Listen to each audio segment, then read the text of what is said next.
నిజమైన ధైర్యం అంటే యుద్ధం చేయడం కాదు, అంధకారంలోనూ ముందుకు నడిచే మనసు. విహాన్ మొదటి 2 పరీక్షలు పూర్తి చేశాడు. దీపం నీలంగా మారినప్పుడు విష్ణుమూర్తి ప్రత్యక్షమయ్యారు.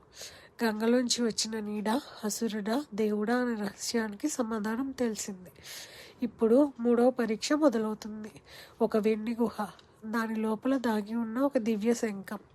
ఆ శంఖం ధ్వని ప్రపంచాన్ని రక్షించగలదు లేదా వినాశనం చేయగలదు. అక్కడ ఎవరు ఉన్నారంటారు? ఎవరు ఊహించలేని ఒక దివ్య శక్తి కళ్ళు తెరిచి విహాన్ కోసం ఎదురు చూస్తుంది. రాత్రి మరింత నిశ్శబ్దమైంది. గాలి కూడా ఊపిరి బిగించింది. గంగా తీరంలో నిలబడి ఉన్న విహాన్కి ఆకాశం నుంచి మృదువైన శంఖనాదం వినిపించింది. అది విష్ణుమూర్తి స్వరం. విహాన్, నీ ప్రయాణం ఇంకా పూర్తి కాలేదు. ఇప్పుడు వెండి గుహ వైపు వెళ్ళాలి అని విహాన్ అడిగాడు. ఆ గుహ ఎక్కడ ఉంది స్వామి అని. తక్షణమే నీలపై ఒక నీలి అక్షరం వెలిగింది. ఫాలో ద లోటస్ లైట్ అని. పద్మం మృదువుగా మెరుస్తుంది.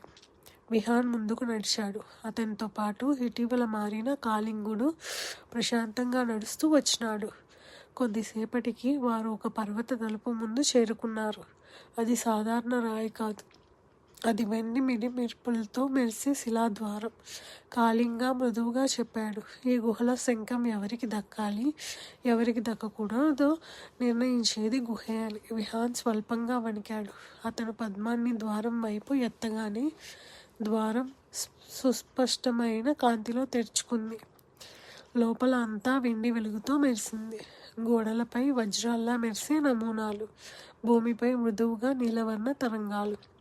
ఒక్కసారిగా ఒక స్వరం, ఎవరైనా ధైర్యంతో వచ్చారా అని. అది స్త్రీ స్వరం, దేవి స్వరం. విహాన్ మెల్లగా అన్నాడు, నేను విహాన్ అని. చీకట్లోంచి ఒక రూపం నెమ్మదిగా బయటకు వచ్చింది. చీతాకోక చిలుక రెక్కల నాదంలో మృదువుగా, శాంతితో, ప్రేమతో, ప్రకాశంతో. మహాలక్ష్మీదేవి. విహాన్ వెంటనే నమస్కరించాడు. దేవి అతన్ని పరిశీలిస్తూ మృదువుగా అడిగింది, పిల్లాడా, ఈ శంఖం ఎందుకు కావాలి అని.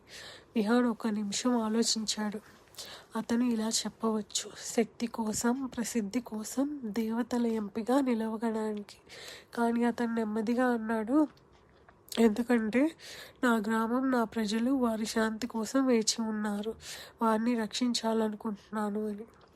లక్ష్మి చిరునవ్వు నవ్వాను. నిజమైన సమాధానం శక్తి కాదు, సేవే అని. ఆమె చేతిని విస్తరించగానే మధ్యలో ఒక సింహాసనం, దానిపై ఒక శంఖం, కానీ అందులో పగుళ్ళు. విహాన్ ఆశ్చర్యపడ్డాడు. ఇది ఎలా పగిలింది అని.